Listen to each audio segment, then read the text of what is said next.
Morning, everybody. Thanks for joining. It's a little bit different these days with the COVID, but hopefully you'll be able to join in later. This will be on the webpage and recorded as well. So I am going to, we're just kind of, this is going to be very informal. And unfortunately, it's not interactive, so you guys out on Facebook can't talk back, but you can certainly make your comments online later. Then we'd really appreciate that. That would be awesome.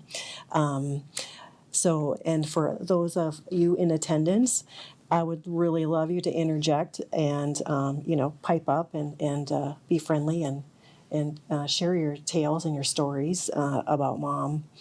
I'm going to have Gwen start off this morning, and then we'll continue.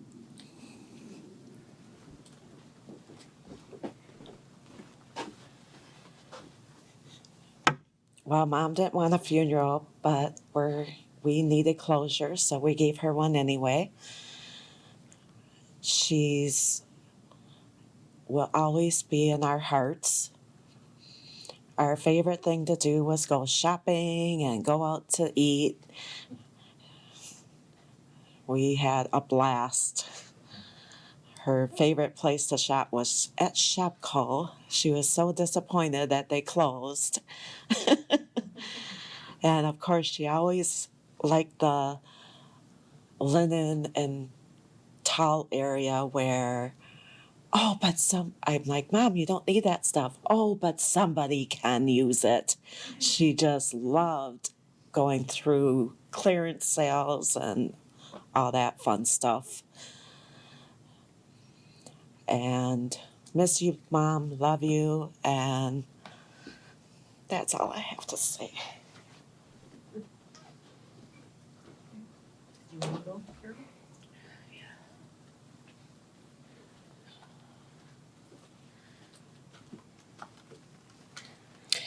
Mom always came over on Saturdays and had dinner, and we played Yahtzee and stuff like that. And we did all kinds of things. We had a lot of special times together, and we're gonna miss her a lot. And Dad just passed away 2 years ago, so I'm sure they're celebrating their 60th anniversary since we kind of missed that. I have a poem to read, but I don't remember where I put it. That's it. Okay, I have a poem to read. I got it off the internet, but it was one of my favorite ones for her. It's called Broken Chain, and it reads, we little knew that evening that God was going to call your name. In life, we loved you dearly. In death, we do the same. Too. It broke our hearts to lose you. You did not go alone, for part of us went with you the day God called you home. Sorry. You left us peaceful memories. Your love is still our guide. And though we cannot see you, you're always by our side. Our family chain is broken and nothing seems the same. But as God calls us one by one, the chain will link again.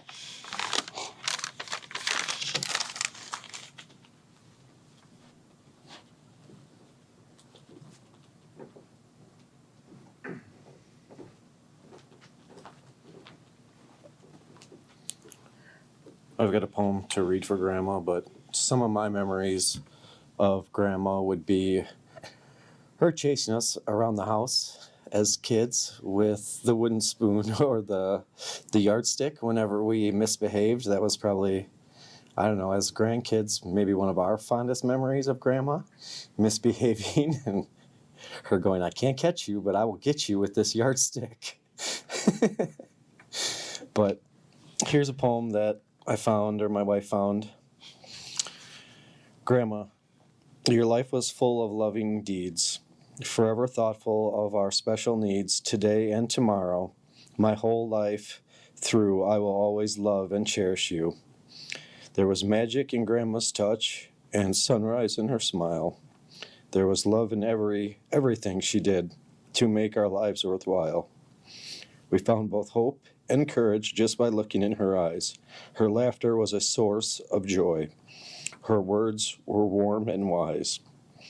There was kindness and compassion found in her embrace, and shining down from heaven above, we see the glow of Grandma's face. Very nice.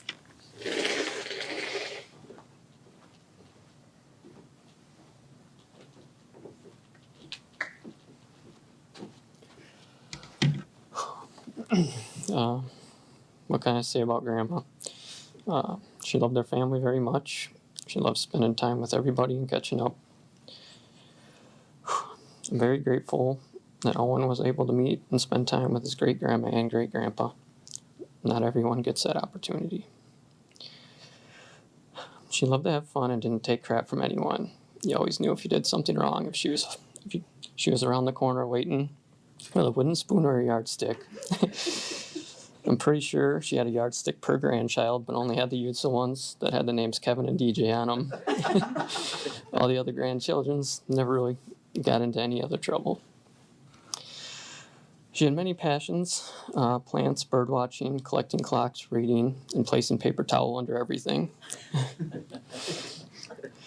I always loved staying over and waking up to the smell of bacon being cooked in the microwave.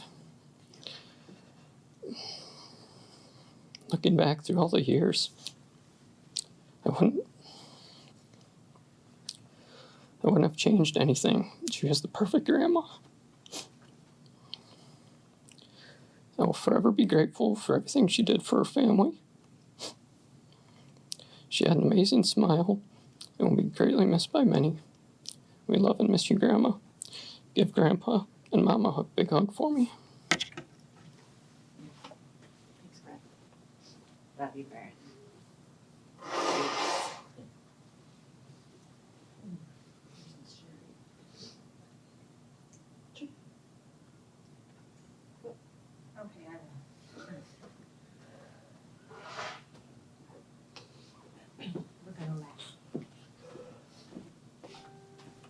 Hi, I'm Sherry, Barbara's sister. Everyone here knows me. Those of you that don't, well, you'd have to be around to really know.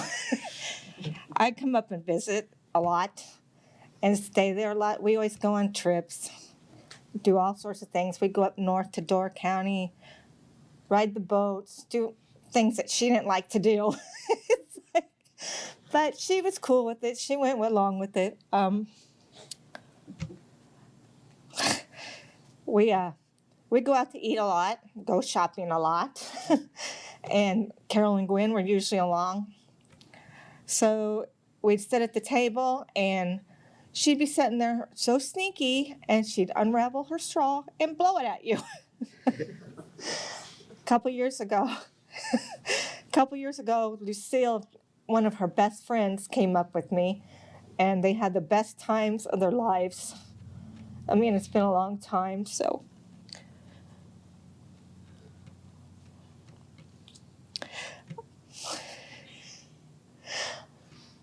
I will always remember these times coming up here. They were the best times of all.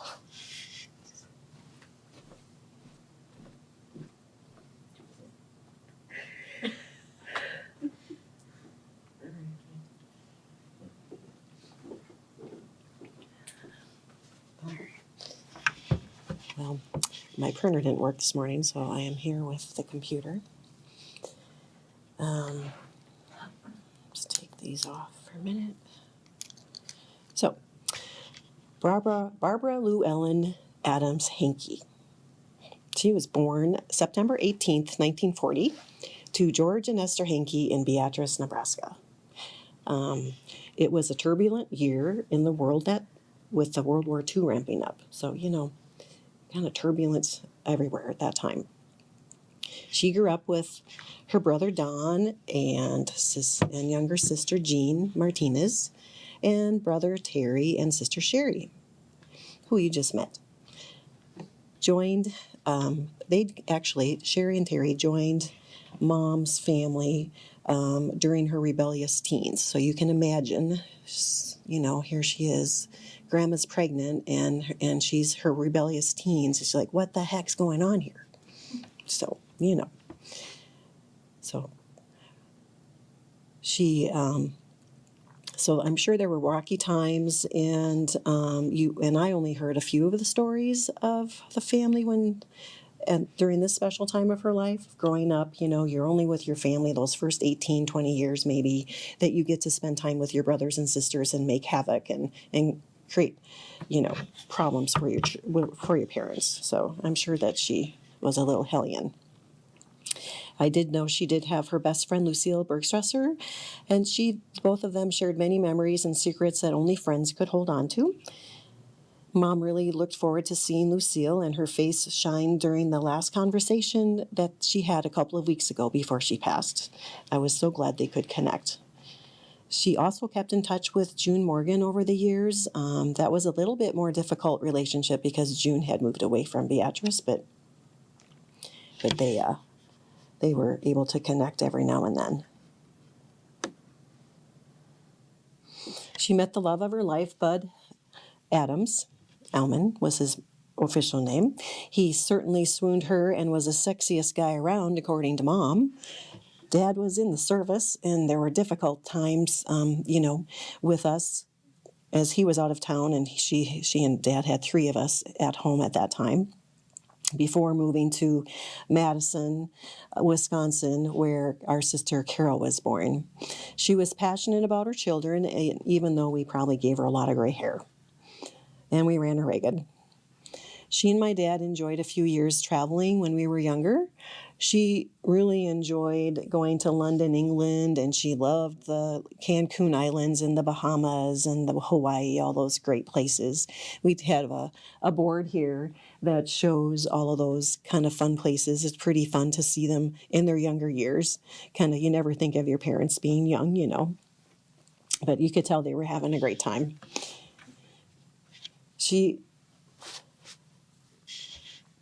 So, and when you look at the pictures, you can see that, all the worries of the world just kind of go off at the time when they're enjoying that sunshine and become a couple again. We should all be so blessed. My mom enjoyed ceramics and bowling as hobbies. That was her little escape from us kids. I'm sure that we drove her crazy, as most children do with their parents. But she still had some great artwork at home. Some of her ceramics were still in the house and proudly shown. Mom was blessed with 9 grandchildren and 5 great-grandchildren. They each had a special place in her heart. But let me tell you, they were not going to disrespect or get away with much. As you heard earlier from those that chose to speak, Grandma had that wooden spoon going or that yardstick. She wasn't going to let you guys get away with anything. Oh.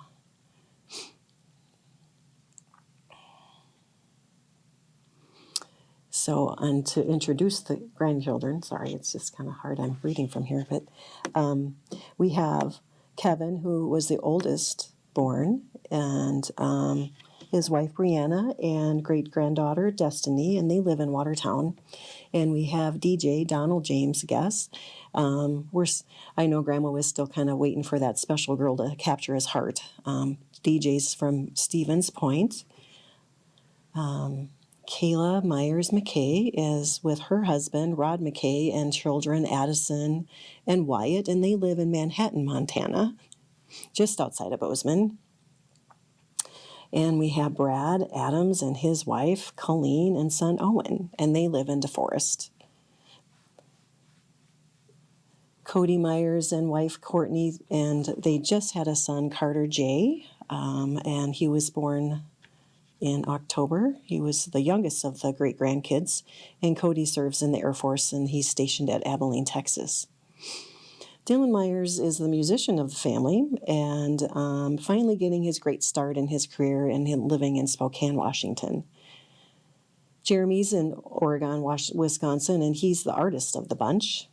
And we have Austin living in Oregon. Austin is Craig's son, and correct me, I think you're a plumber, right? Fire protection. What's that? Sprinkler fitter. Firefighter. Sprinkler fitter. Oh, sprinkler fitter. Sorry, I just wasn't sure what you did. Thank you. All right. Mom was a collector of many things. Her passion was collecting clocks of all sizes, some that chimed, some that had funny tunes, others that went tick-tock, tick-tock, drive you crazy during the night. You know, we weren't used to all that noise at my house. Oh, but we were fortunate that she did shut down her big grandfather clock, which was really loud and chiming. So I appreciated that during our visits. She and Dad were also fond of collecting M&M characters, salt and pepper shakers, ducks, and the list goes on and on and on from what we're finding in the house these days, I tell you. She really had a true green thumb, and Dad would always have a little light groan, you know, when a new plant would come along. But let me tell you, he still liked all those plants and reminded her, oh, she better water those up. Mom was quite the fashion bug. You know, it seems like, according to the clothes that we're finding in the closets, she saved clothes from all eras and then some. You know how the old saying goes, I'll save this and wear it again when I lose those 5 pounds. Well, she might have lost those 5 pounds, but I'll tell you, she certainly went ahead and celebrated by adding to that collection, leaving the old ones hanging there. Mom was looking forward to a few more adventures this year. We had actually planned a trip together. I was going to come out in April and pick her up and take her to Bozeman because Cody and Courtney were going to be there, and she was looking forward to that. And it's really too bad that the COVID-19 came and captured us all, and then she unfortunately got sick and wasn't able to travel anyway. But and she had other adventures that she wanted to do with all of us as the days go by, just like we probably all do in our own lives. So I have to say, share this with you. So we're taking care of Mom in her last couple of weeks there at the house, and you know we were having to check some things, and I have to check her oxygen in her blood, and so we put this little oximeter on her finger, and so I check one hand, and then I ask her for the other hand, and there she goes flipping me off, as Craig witnessed. It's like, what the heck, man? So she's ornery to the end, let me tell you, ornery to the end. So you're going to give him heck, Mom, in heaven. I just know it. Barb is survived by her children, Lori, myself, and husband Mark, Craig, and late Wanda Adams, who's still in our hearts and greatly missed, and Gwen Vondry and late David Vondry. He was the great chef who kept us fed during the holidays, and Carol Wilson with husband Terry, who's still new to the family. Poor guy. Others include sisters Jean Martinez, Sherry Anderson, and brother Terry, Hanky, and lots of nieces and nephews, and sisters and brother-in-laws, or, are those outlaws? One of the two. You guys decide. She was preceded in death by her parents, George and Esther Hanky, her husband, Bud Adams, who was dearly missed still, twin boys, Dwight and David, brother Donald Hanky, and grandson Jason Myers. I just want to take a moment to thank my sister Gwen for helping Mom the past few years, and Dad, as far as that goes. She was a trooper, hauling them all over, as you heard, shopping or to their doctor appointments or whatever you have. And then Carol for hanging out with Mom, and when she had a minute to spare, she's such a busy gal. She was cooking for Mom when she got sick and making sure she was trying, doing the good thing, staying away from her as this coronavirus was hitting us. And special thanks to Craig for helping us over the past few weeks and over the years. And actually taking the time to bring Mom out to Montana last year was awesome. Really appreciate that. I know she enjoyed it. That's kind of her last good trip. That was a good time for all. We will miss your smile, Mom, and the twinkle in your eyes, and you'll be in our hearts forever. Gwen posted this the other day on Facebook, and I thought it was really, really good. It says, "Life doesn't come with a manual, it comes with a mother. On an angel's wing, you were taken away, but in my heart, you'll always stay." By Kelly Streethouse.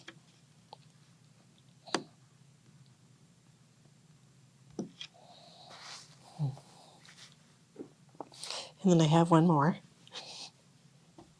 "Don't cry for me. Don't cry for me. I will be okay. Heaven is my home now, and this is where I'll stay. Don't cry for me. I'm where I belong. I want you to be happy and try to be strong. Don't cry for me. It was just my time, but I will see you someday on the other side. Don't cry for me, for I have no fear. All my pain is gone, and Jesus took my tears. Don't cry for me. Time is not the end. I'll be waiting for you when we meet again."